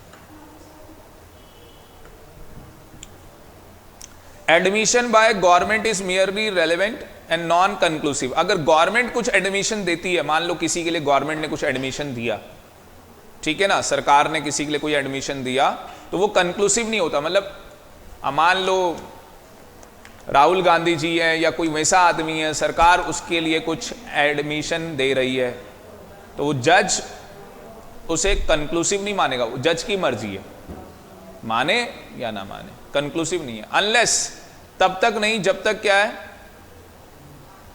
इंजरी साबित ना हो जाए उस चीज से। क्या है? इंजरी साबित ना हो जाए। आगे बात समझ में? तो इसका बेस्ट एग्जांपल है कि भाई सरकारी नौकरियां निकली थी, और सरकारी नौकरियां निकली थी टीचर्स की, और बोला था जी जॉब लगेगी, जॉब लगेगी, जॉब लगेगी, और हुआ क्या कि जॉब लगी नहीं, पैसे उसे खा लिए गए उधर डिपार्टमेंट में। तो इससे कई लोगों को इंजरी हुई। क्यों इंजरी हुई? उन लोगों ने 1 साल कोचिंग ली, पढ़ाई की, अब भाई वो टाइम गया, पैसा गया, बहुत सारी चीजें होती है ना, वो सब उनका चला गया। आगे जी बात समझ में? तो उस केस के अंदर क्या होगा? अगर ऐसा साबित हो जाए कि भाई साहब, तो फिर जो बंदा बोल रहा है वो एडमिशन मान लिया जाएगा, तो साबित कर दे कि मुझे इस कारण की वजह से क्या हुआ है? इंजरी हुई है, गवर्नमेंट के इस चीज की वजह से मुझे इंजरी हुई है। मतलब जब भी कोई एडमिशन करे तो हमेशा जज को क्या लगना चाहिए? क्लियर लगना चाहिए, शक पैदा नहीं होना चाहिए, एम्बिग्युअस नहीं हो जाना चाहिए ना वो चीज, है ना, नॉट क्लियर हम लोग बोलते हैं, ऐसे नहीं हो जाना चाहिए वो।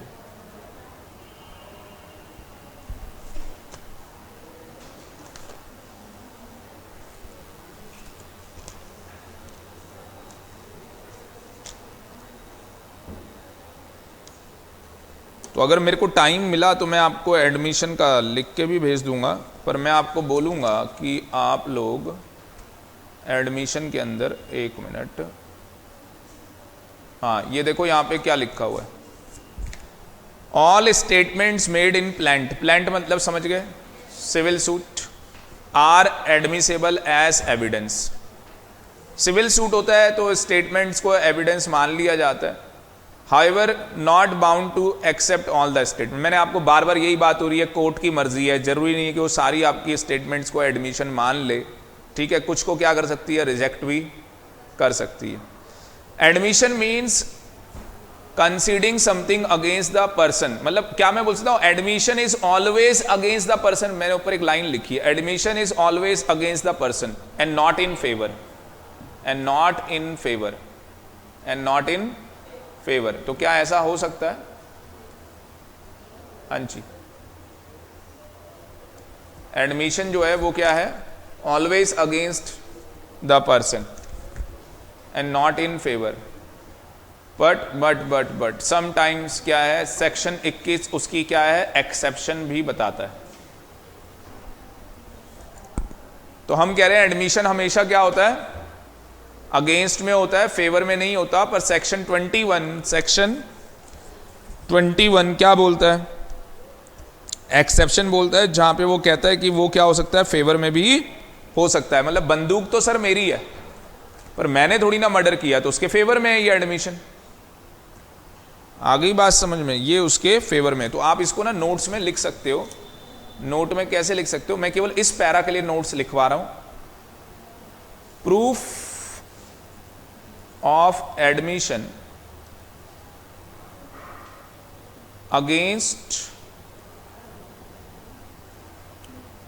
against persons making them or by or on their behalf, ये एक चीज है।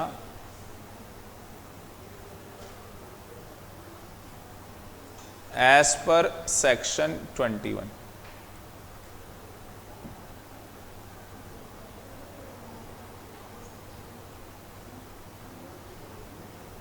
तो इसमें वो मेरी वाली लाइन फिर आ जाएगी, proof of admission against the persons making them, जो बंदा एडमिशन दे रहा है, पर्सन मेकिंग देम, और ये अलग लाइन है। ये अलग लाइन का मतलब क्या है, बाय और ऑन दियर बिहाफ। यहां पे ऊपर वाले में अगेंस्ट है और यहां पे क्या है, फेवर में। ये जो लाइन है ये बोलती है उसके फेवर में, तो अगेंस्ट में भी हो सकता है और फेवर में भी हो सकता है।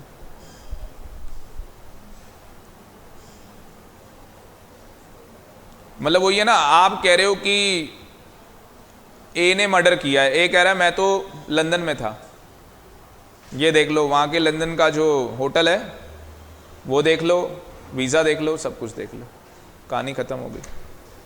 एडमिशन ही तो कर रहा है और साथ में प्रूफ भी है उसके पास उसके।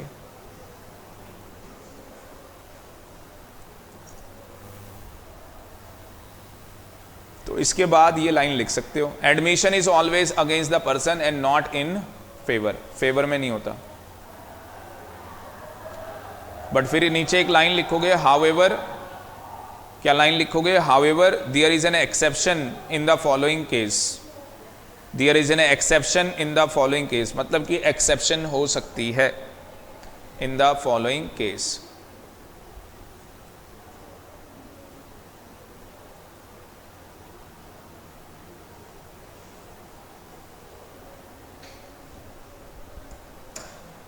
तो एक्सेप्शन में क्या लिख के आ सकते हो कि an admission may be proved by और on behalf of the other person. एक एडमिशन है, लिख लो, लिखना है। एक्सेप्शन में क्या बोल रहा हूं Shweta, an admission may be proved, an admission may be proved by और on behalf of persons, by और on behalf of the person making it,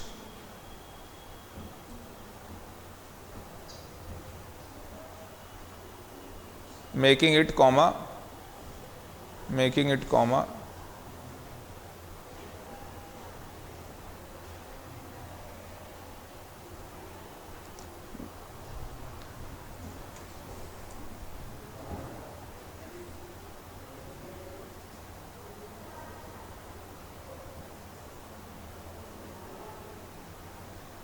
the statement made by it, the statement made by it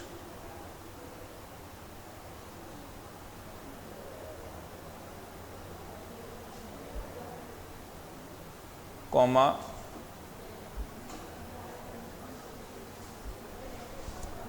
कह रहा है comma के बाद the existence of any state of mind, the existence of any state of mind और body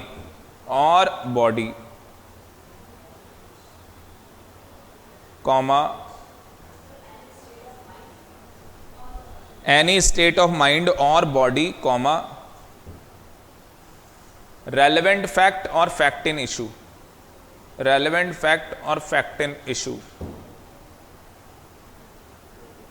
comma made at और about the time, made at और about the time, made at और about the time when such state of mind और body, वो इस पूरी दोबारा line same आ गई, एट और about the time when such state of mind, when such state of mind और body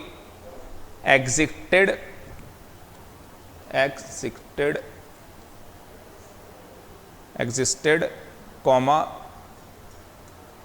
and is accompanied by ACCOMPANIED, accompanied by conduct,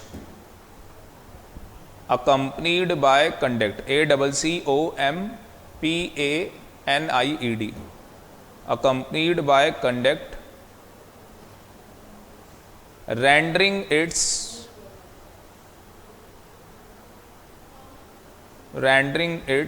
false, rendering its false,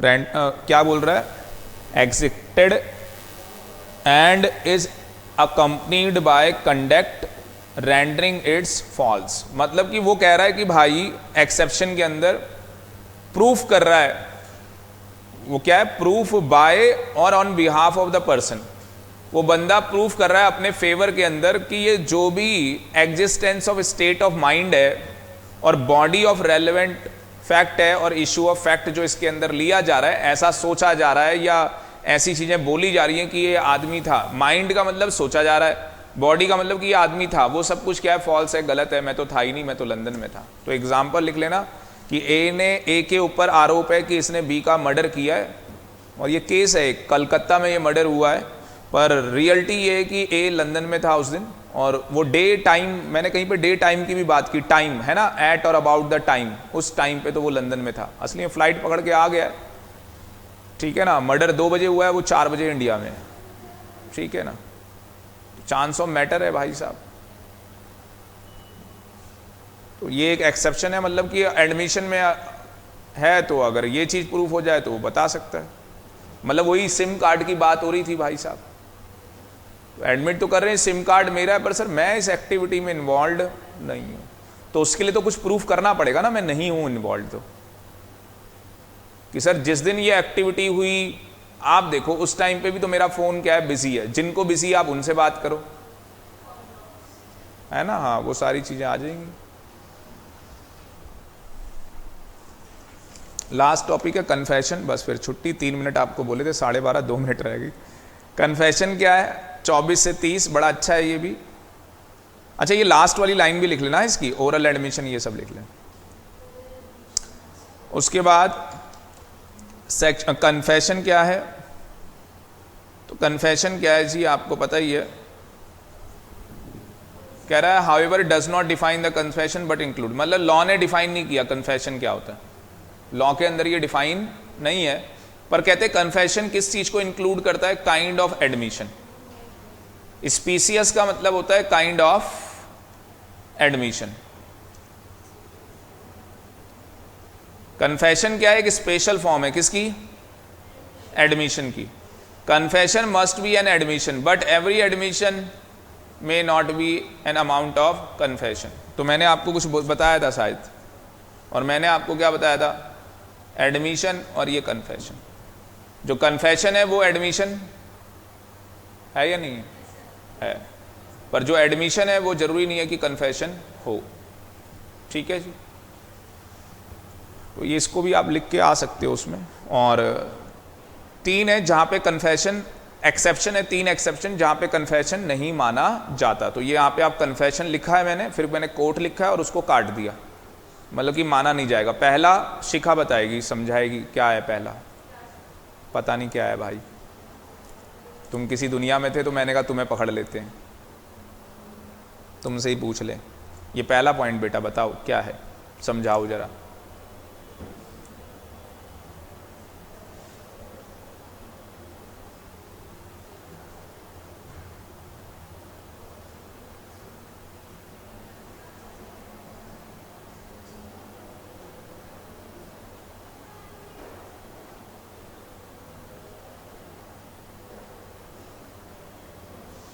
कम बच्चों में यही तो बेनिफिट होता है, टीचर पकड़ लेता है।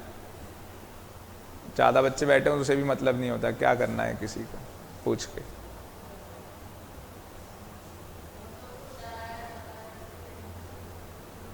To a person in authority, एक पर्सन ना अथॉरिटी में, कोई अथॉरिटी है उसके पास, जैसे आईएएस ऑफिसर है, किसी अथॉरिटी किसी उसके अंदर बैठा हुआ है। In consequence of some inducement, inducement का मतलब पता ही है आपको, लालच दिया जा रहा है। इंड्यूसमेंट मतलब क्या होता है भाई साहब, लालच दिया जा रहा है, ठीक है जी, ललचाया जा रहा है, थ्रेट, ठीक है, प्रॉमिस की जा रही है उसको, भाई ऐसा कर दे तेरे नाम 2 फ्लैट कर देंगे, ये कर देंगे, वो कर देंगे। मतलब कहानी है कि अगर किसी भी आप किसी अथॉरिटी के सामने, आपने सेबी के सामने कुछ बोल दिया, हमारा कोर्ट उसे एविडेंस नहीं मानता। आ गई बात, किसी भी अथॉरिटी के सामने आपने कुछ बोला है, हम लोग उसे एविडेंस नहीं मानने वाले, क्योंकि उसके कॉन्सिक्वेंस शायद ऐसे हो सकते हैं कि आपको लालच दिया गया हो, आपको डराया गया हो, धमकाया गया हो, तो जाके आपने उसके सामने वो बात बोल दी है, ठीक है ना। पुलिस वालों के सामने भी ऐसे ही हो गया, वो डंडा दिखा दिया, बंदूक दिखा दी, जो भी है बोल दिया आपने। कह रहा है to any one at the time when the accused in the custody of police officer and no magistrate in person. तो समझ गए होंगे कि आप पुलिस वालों की कस्टडी में हैं, हॉस्पिटल के अंदर डॉक्टर आपका ट्रीटमेंट कर रहा है और मैजिस्ट्रेट तो सामने है नहीं, पुलिस वाले कुछ लिखवा लेते हैं कागज पे, तो वो डॉक्टर आके कहता है कि सर एक्यूज ने बोला है ये सब। तो यहां हमारे जज साहब नहीं मानने वाले, क्यों, मैजिस्ट्रेट नहीं था वहां पे। और जब मैजिस्ट्रेट आता है तो पता क्या होता है, डॉक्टर बाहर, पुलिस वाला बाहर, दोनों बाहर निकलो, मैं अकेले बात करूंगी। एक लेडी, एक मूवी थी तो उसमें वो लेडी अकेले बैठ के बात करती है उससे।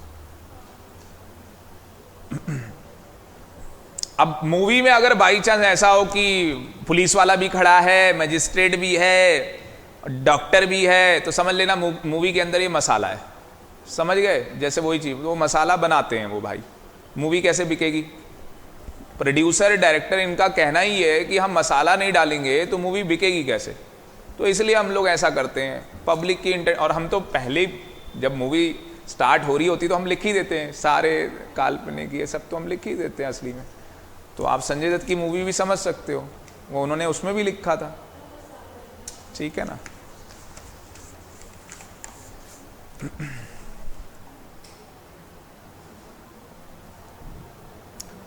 Statement made by an accused of a person, it is an admission.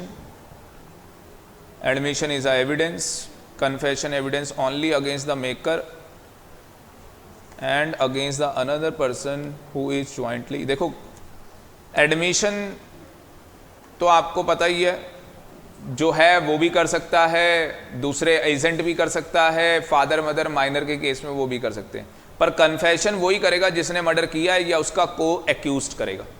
तो कन्फेशन 2 लोग करते हैं, मेकर और को एक्यूज्ड। चोरी की तो चोरी में वो आदमी भी इन्वॉल्व है, तो को एक्यूज्ड हुआ ना, तो वही दो लोग कन्फेशन के अंदर करते हैं कन्फेशन। और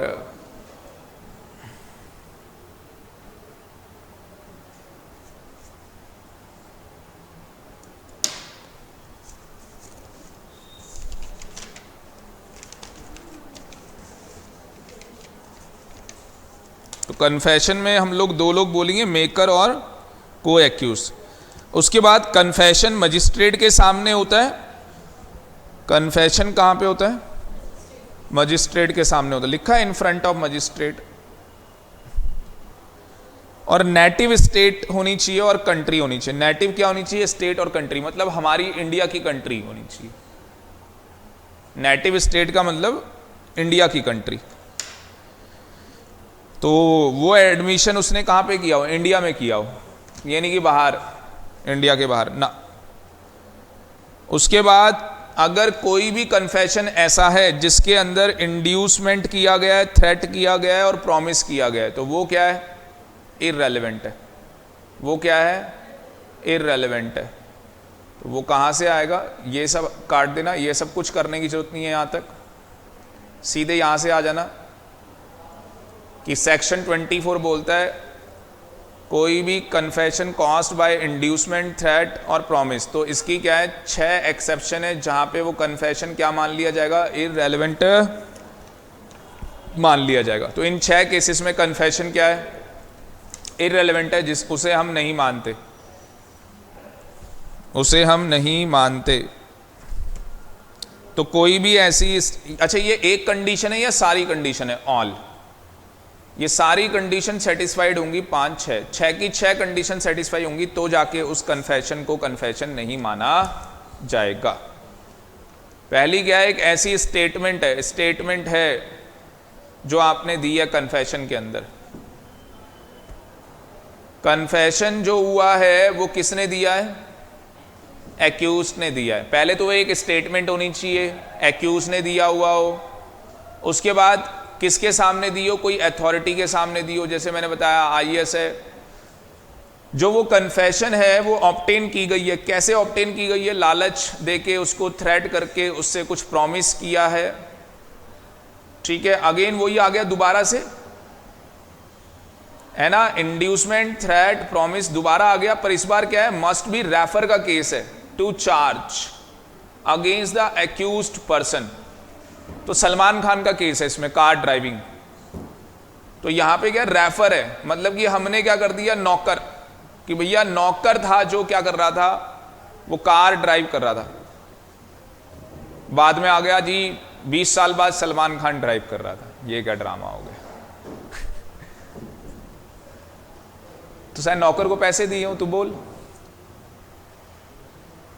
मतलब उसके बोलने के बाद भी अगर जज को लगा कि इसने जो कन्फेशन की है वो इंड्यूसमेंट की वजह से, थ्रेट की वजह से, किसी प्रॉमिस कुछ किया गया इसको, इसकी वजह से ये कर रहा है, मतलब ये नहीं है कि जो आपने कन्फेशन कर लिया वो मान लिया जाएगा।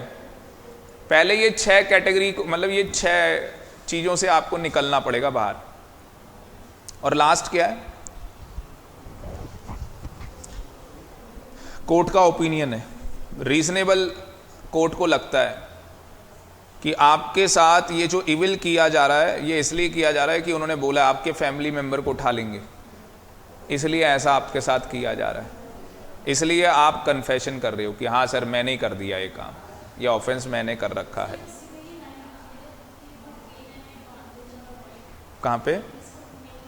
हाँ हाँ हाँ, ठीक है ठीक है ठीक है। ये देखो पूरा ही पढ़ देते हैं मुस्कान आपके लिए। द इंड्यूसमेंट हो गया, लालच दे दिया है, थ्रेट हो गया, प्रॉमिस हो गया। किसका ओपिनियन है? कोर्ट का है।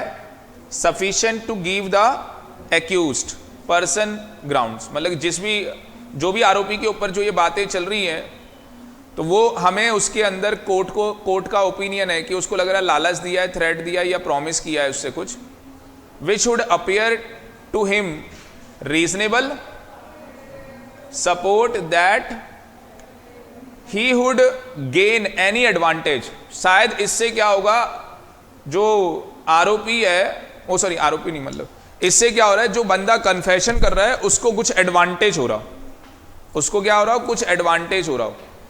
और अवॉइड एनी इवल, या वो किसी हार्म से बच रहा हो। देखो या तो उसको कोई एडवांटेज मिल रहा है, तेरे नाम 2 प्रॉपर्टी हो रही है भाई, बोल दे तू कोर्ट में, तू नहीं किया, तेरे बच्चे भी तो आ गए, ठीक है, आ जाएगा जेल से, 14 साल है, 7 साल की करवा देंगे, तेरे को कम करवा देंगे, 7 साल बाद आएगा, ठीक है ना। तो या तो कोई मुस्कान क्या हो रहा है, एडवांटेज हो रहा है, या तो क्या हो रहा है, कोई हार्म हो रहा है कि भाई तेरी फैमिली को उठा रखा है, मार डालेंगे, अब बोल दे, कन्फेशन कर दे उसका, जो भी वो गुनाह है। लास्ट पैरा क्या लिखता है मुस्कान?